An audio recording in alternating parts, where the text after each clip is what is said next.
I am excited to be able to do this presentation for everybody.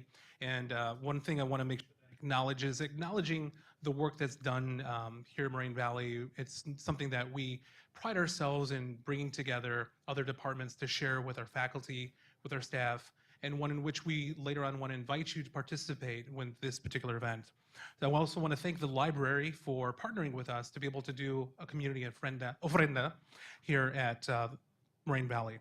So the presentation itself is going to be about Dia de los Muertos, or also called Muertos. The goal is to be able to provide you an understanding of the event, ways in which we celebrate, and really the personal significance of this particular event. What I want to acknowledge too is the presenters, and we'll be able to present to each other a little bit, but Cesar Cerón, Lisette Alvarado, Christopher Mendoza, and Elizabeth Pereira. So thank you very much, colleagues, for being able to present this important information. What I'll do now is I'll turn it over to the first presenter, Cesar Cerón. Cesar? Hello, I'm gonna show a first video, and pretty much it's gonna depict Dia de los Muertos in media. This movie is from 2015. Spectre is a James Bond movie, 007. And a fun fact about this video and movie is that a lot of people, when the movie was created, they thought that this was a kind of an ongoing thing that Mexico City celebrated, and it's not. Pretty much after 2015, after the movie, 2016, Mexico City decided to do a celebration, a parade, and kind of facts about the parade nowadays. It takes place around October. This year was 22nd of October. And it starts from the Angel of Independence, El Ángel de la Independencia, and all the way to the Zócalo, to the main square. It's about 4 kilometers in the length. And it's part of the parade of the Catrinas. And what the Catrinas are those skeletal depictions that are iconic to Day of the Dead. So it's floats, giant skeletons, marionettes, and about 1,000 actors in the parade. So I'm gonna play a little clip of it.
So yeah, I myself, when I saw this first opening act in the movie, I really thought, oh, this is something they do in Mexico City, because I never gone to Mexico City in this time of the season. I was gone in December to visit my family, and when I saw it, I'm like, oh, it's something they do. But no, I started researching it. It's actually that they just started doing it in 2016. It's been an ongoing yearly celebration. So just wanted to share this video, like kind of like how it's depicted nowadays as well.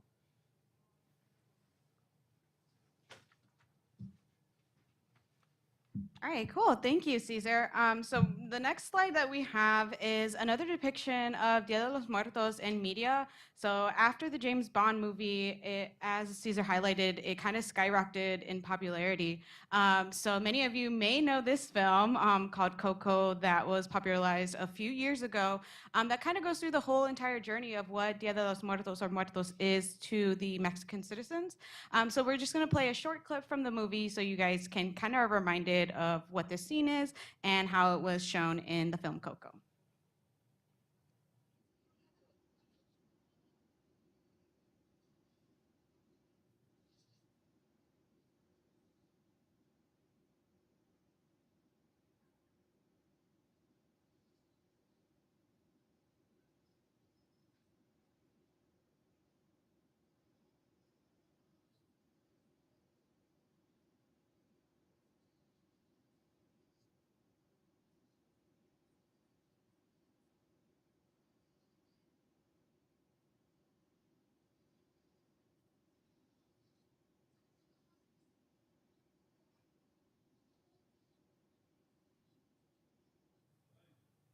So yeah, so you guys may have seen that already. If not, that's Coco. Definitely check it out. It's a great movie.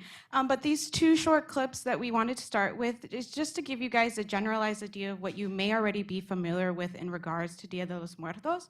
So now we're going to jump into some of the historical context of Dia de los Muertos and continue on a progression of what Dia de los Muertos is. Now that you kind of have a picture, a video, and an idea of what it is in your mind. Thanks.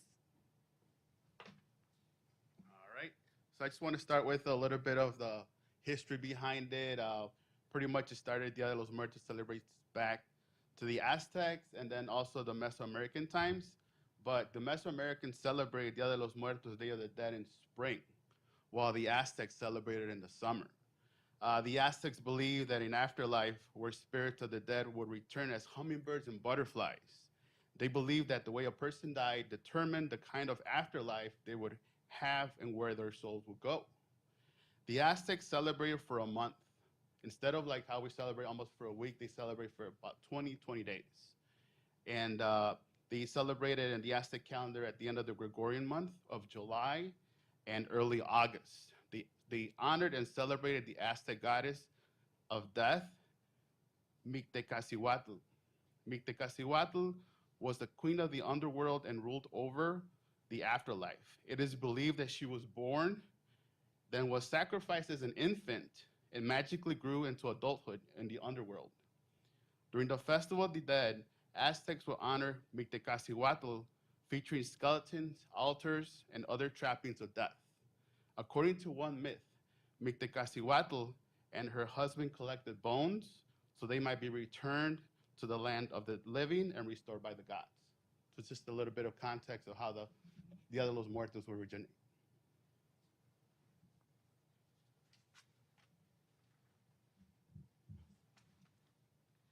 So now that we've gone over the origins, we want to go over the timeline of how it was recognized, how it's recognized today. So it started in the pre-Columbian era, and in this pre-Columbian era, celebration of death was integral to the communities. It was not Death was not seen as an absence of individuals, but a returning of the souls and a way for them to people to commune with the souls in the land of the living. Then we have the conquest. So during the conquest by Spain, the Day of the Dead celebration was used as a strategy to align it with the Roman Catholic holiday of the Feast of All Souls Day. Then we go to more present day in 2008, when UNESCO recognized it as an integral representation of the community's tradition and expression. And it was here where it gained greater awareness globally, and we come to present day.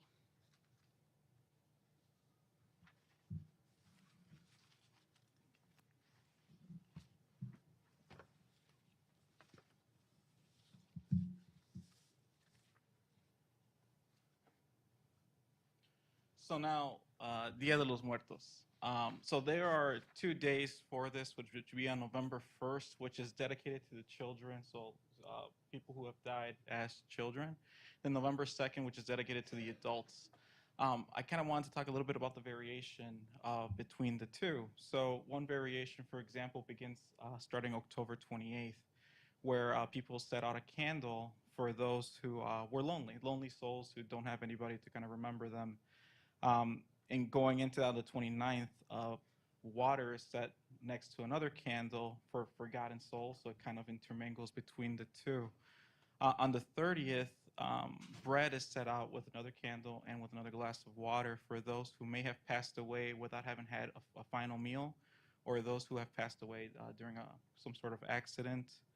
And on the 31st, kind of following the candle, the water, the bread, now we set aside fruit, and the fruit is supposed to be for our ancestors. On the 1st, it's supposed to be the day that the children arrive. So on the 1st, children arrive, and we start setting food aside in the altar. On the 2nd, the adults arrive, and they start taking their offerings, they eat, and they celebrate with their families. Now, there is a kind of an indicator there that for those who don't have anything set aside for them are upset and kind of sad, knowing that their family did not remember them. And on the 3rd, one last candle is lit, in essence to just say goodbye, and the food from the altar is then removed. Another variation comes from the Zapotec people in Oaxaca, for example, that they begin on the 31st. On the 31st, they go to the grave sites and clean the area where their family is laid to rest. And then it's said that at 4 a.m. on the 1st, the children first arrive.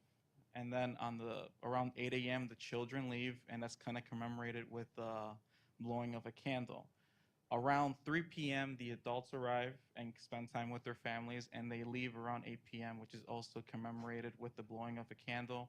And on November 2nd, families actually go to Mass. They then, after Mass, go to the grave sites to decorate and kind of be with their loved ones. Now, the third variation I found earlier this week, and I thought it was really interesting, was that in certain towns around the Yucatan Peninsula, they pretty much follow a same timeline. But a difference between these is that between 3 to 5 years after the passing of their families, they actually exhume the graves and clean the bones. It is believed that actually comes from a Mayan tradition, and it's a tradition that kind of keeps moving on in areas like Campeche and Boluch, if I'm pronouncing that one correctly. So this is just kind of to show that, just in our traditions, for example, it can vary depending on region, can vary depending on, even country, for example. So, and then we're going to kind of bring it back with another video by National Geographic to kind of see a different celebration as well.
So now we've kind of brought it all together. Hopefully, you all have a good understanding of what Dia de los Muertos is to Mexican citizens and also citizens throughout Latin America and other countries that celebrate it.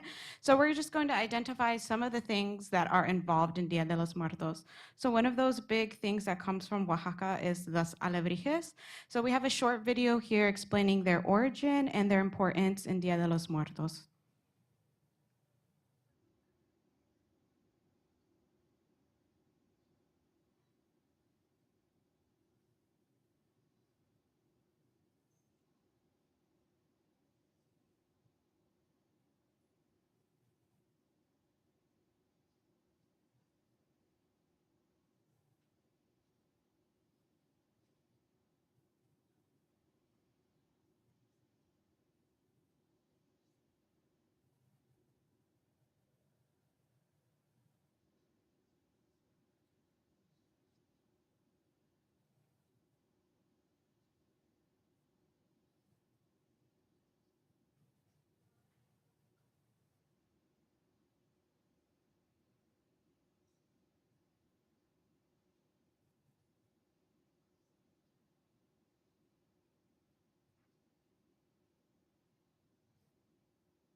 So one of the things you will find is that Day of the Dead is celebrated in different countries, mainly countries that were conquered by Spain. So it's not only a Mexican celebration, but we see it occurring in Ecuador, Guatemala, the Philippines, Haiti, El Salvador, Bolivia, and even Spain. But they all celebrate in their own way and have their own name. In Ecuador, it's Dia de los Difuntos, or what translates to Day of the Deceased. In Guatemala, they celebrate with these beautiful decorated kites, and they were some on the video we saw earlier, and then there's a picture on here of these gigantic kites that are made. And then in Spain, it's a more somber event. They call it the Day of the Dia de los Difuntos, which is kind of like a translation, a variation on Day of the Dead, but it is a religious holiday for them and a more somber day.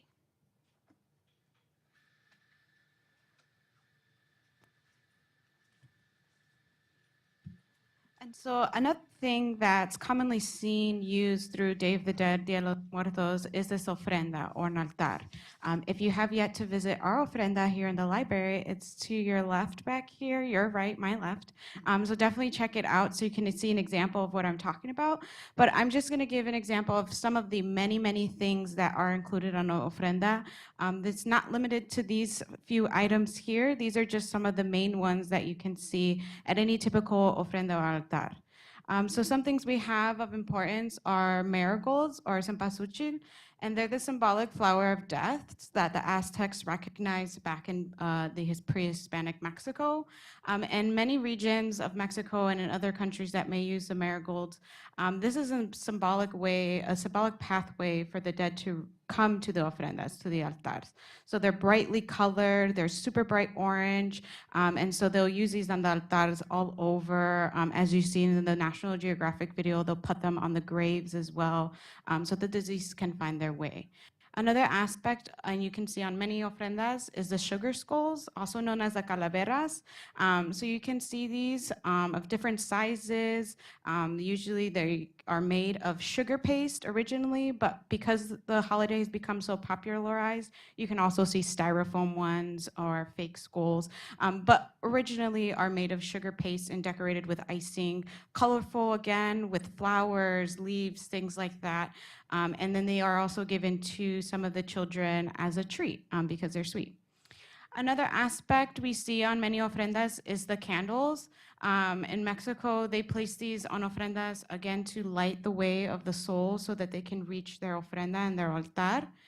And then one other big thing that you'll see on Dia de los Muertos is what's known as the bread of the dead. Now, this is not made with anything that sounds off-putting, like the name may suggest, but this pan de muertos symbolizes the mainstay of human life, the anchor in human life. So they will make pan de muertos, and you can kind of see on the image that I put on there, they try to make it look like there's bones, a body on the bread. So they'll do that by making the dough raised and making it lighter colored than the actual pan or the bread itself. So again, these are just one few of many things that are included on ofrenda. Sometimes you'll see people put the snacks and foods that the person that has passed enjoyed while they were living. And there can be many other things such as images of those people's names, stories, anything that anyone would like to use to commemorate those that have passed will be seen on an ofrenda, but again, these are the main ones. And so now after this, we have one more short little video of an altarista, or she has taken the name altarista, and she makes these altares and ofrendas, and she's gonna share a little bit about her story.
All right. So as I mentioned before, we do have an ofrenda open to community members, staff, students here at Moraine Valley to participate in. So we have this printed out on the ofrenda on the altar as well, so that you can reference it later on. But if you would like to participate, we are more than welcoming to you all putting family member photos, anything that you would like to contribute to our ofrenda that will be there and throughout Dia de los Muertos. So that will wrap up our presentation on our end, but if you would like to stick around, we do have a panel discussion.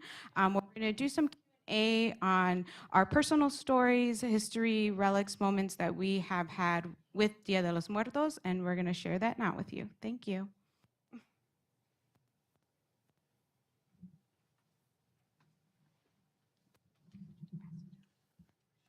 So at this time, what I wanted to do is I wanted to invite any questions from any panel, any audience members to be able to ask of the panel. And after that, one of the things that we want to give you some context, but also the personal touch is so important when we talk about an event like this. So does anybody from the audience who would like to ask a question? Oh, I'm sorry. Correct. Mexico City is the capital of Mexico. Correct. Yes.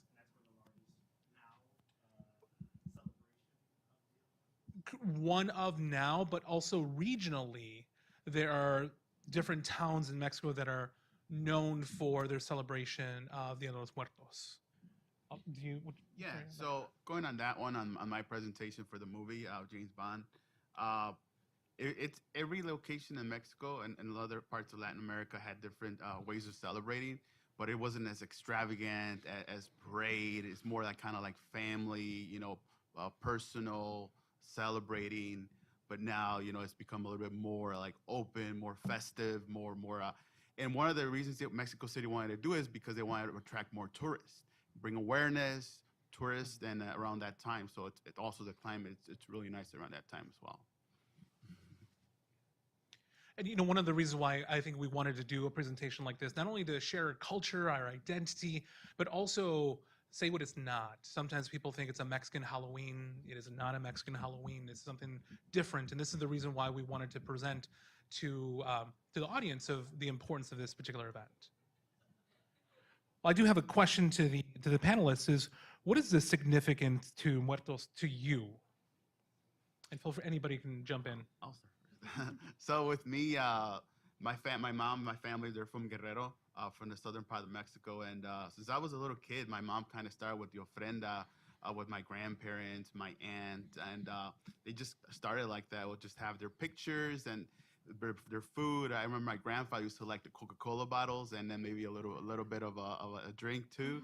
So we put it there, and then like when the days came, it was like, oh, your grandfather's gonna come tonight, and I'm like, and I got a little scared because I was 5 years old. I was a little like shy, or like what's going on, but as I kind of understood the whole concept of it, it would bring me peace and calmness. And I'm like, well, my grandfather's here with me. He'll be here with me. And sometimes I'll stop by his picture, just kind of see him and just talk to, just have a moment of conversation with him. So, and ever since then, I've kind of been, open to it and haven't really practiced it lately, but it's something I want to get back to it and start doing it with my own daughter and kind of, pass it on to her as well.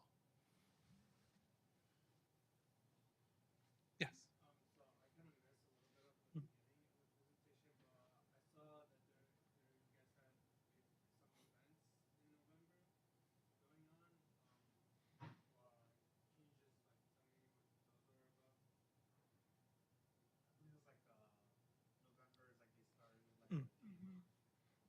Do you want to give a quick little overview, Chris? Yeah, so what it was is that it comes down to variation. So again, very regionally, it's very personal. So everybody kind of does it in a very different way, right? So some people will literally just, kind of celebrate on the second.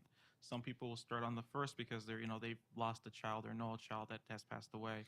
But in certain regions, they'll actually start all the way on the 28th. So what I kind of mentioned with that is, just to kind of give you a summary, was that there's always kind of a candle lit, and the candle lit for a different reason. So it could be for those who are lonely, which would be on the 28th, and the 29th, it's those who are forgotten. On the 30th, it was those who died tragically or didn't have a last meal. So that's where you put the first piece of food out, right? And on the 31st is when you start welcoming your ancestors with fruit. And then on the first, it's with the children, and then on the second, I guess you could say like everybody, but it's kind of focused on the adults. So again, it kind of depends on like where you kind of stand with it, right? And like how everybody kind of celebrates it individually. So that's one variation that I saw. And like I mentioned, with the Zapotec people in Oaxaca, they start on the 31st, and they do that by cleaning the area where we're laid to rest, for example. So that's just, everybody kind of starts it a little differently. So kind of sharing my experience. So me and my wife are actually kind of reflecting on this, because this is the first year we've kind of put together an altar. So it's my grandparents, her grandfather, one of her cousins, but like in my kind of like personal view, the way that I kind of approached it was, we had two dogs who passed away. One passed away about 2 years ago. One passed away kind of several years ago, but they were a very integral part of my family.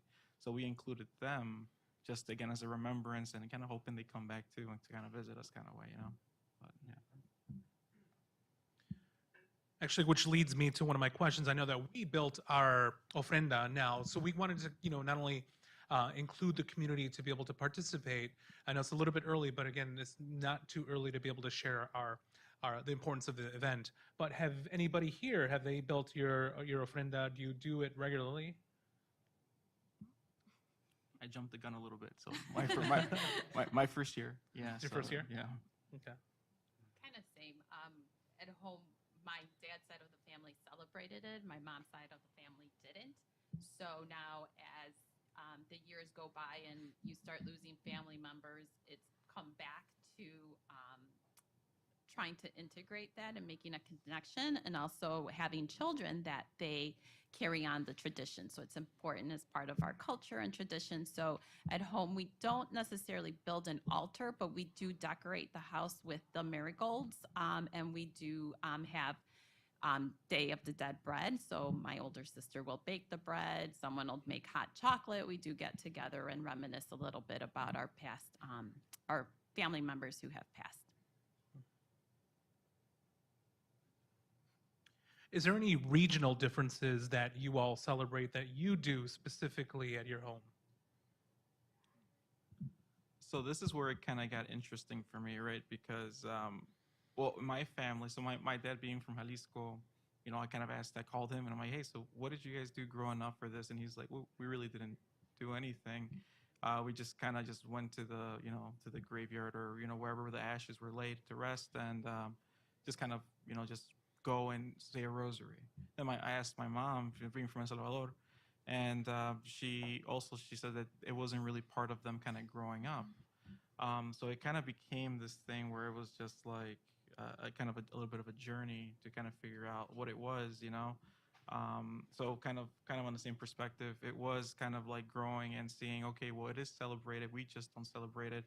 And it just became like asking family members, and a lot of the family members were like the same kind of thing, same kind of variation. So, so regionally, I really couldn't not really say what it was, but this is what we're trying to kind of find out now, even kind of giving the panel, giving the presentation, is how we can kind of, you know, in our own way, kind of have this kind of these presentations and conversations so we can pass it on.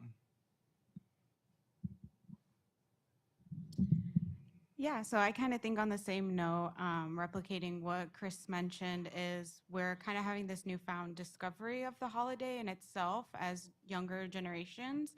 And same, I kind of, my dad's from El Salvador, so I asked him kind of the same question, like, you know, like, was this ever something that was traditional or big? And it's kind of the similar responses as they got older, not really, but when they were younger, one thing he noted was putting colored arena and rice on the graves, which is arena is sand. So they would put colored sand. They would dye the sands with natural coloring, whether it's from flour or from food, and then also get rice and make crosses on the graves with the rice, because the rice was white and so it was pure. And so they would do that when he was a little boy, but he said when after his mom passed, that the tradition kind of died. But it's definitely something still celebrated in El Salvador, which is not in Mexico. It's a Central American country. So it's replicated in other places, just differently. And so that was kind of one of the big things I noted, different from some Mexican traditions, was putting that sand on the grave. Would you be able to share the items that you put down for the specific individuals that you're celebrating in for Dia de los Muertos? Any specific things that you want to share to the audience that, like, they liked X, Y, and Z items or this activity? Some of the items we would add would be like the hot chocolate, the Mexican, that comes like in a big round tablet. So that would be one. Probably rice, beans, some of the things that we eat on a daily basis, and why not even like little tequila there. Yeah, with my family, my grandfather liked atole blanco, champurrado, which is chocolate and masa together. He likes that. His Coke, big Coke fan, especially the one in glass. And just meals, like a couple foods, we just leave them there for him. So very things, and then candles, and also La Virgen de Guadalupe. So just some of the things we will put on the altar itself. So for our grandparents, we kind of put out bread. So I think as we were kind of putting it together, and I say putting it together, my wife was doing it. I was just kind of helping, right? Because she's the creative person in the family. But we were putting it together. We were talking about our grandparents. She didn't get to meet mine. I got to meet her grandfather, and they were big bread eaters. So we kind of, you know, have decided that as we get a little closer, we're gonna put like a piece of bread just kind of in their memory. For her cousin, his choice of drink. And as far as, well, again, like I said, I have my two dogs up there. So we kind of put up there, I have two of their tags, and then we put up a little, like, bone just for, just so they remember them.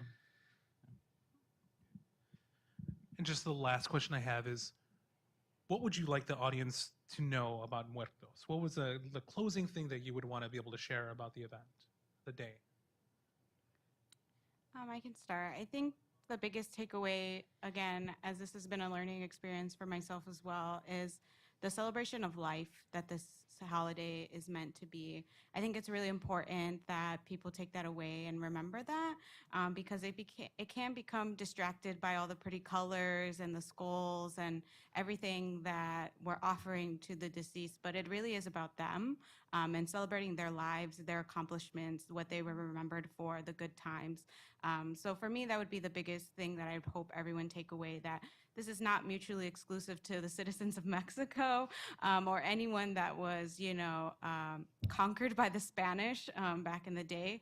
This is open to everyone, and anyone that wants to celebrate those that have passed and moved on.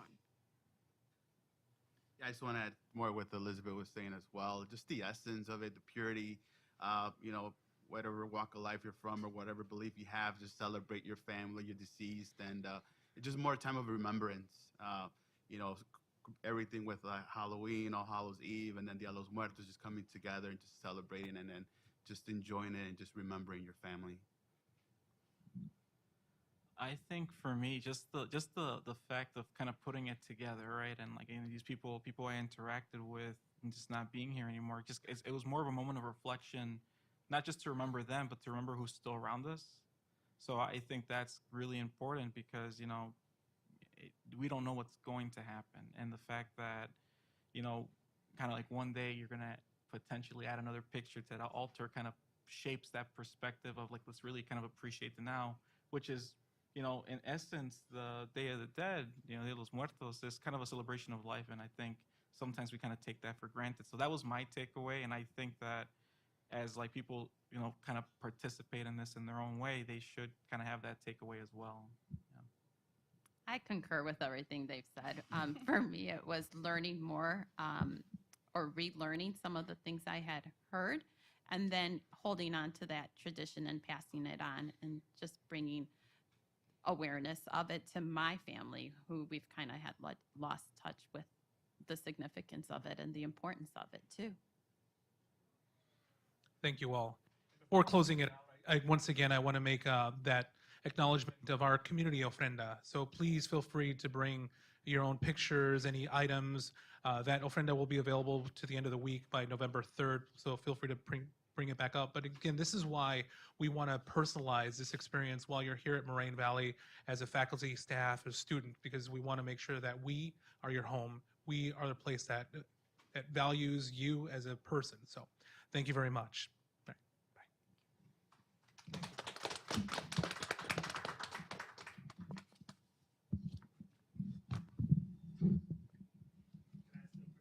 Oh, yeah.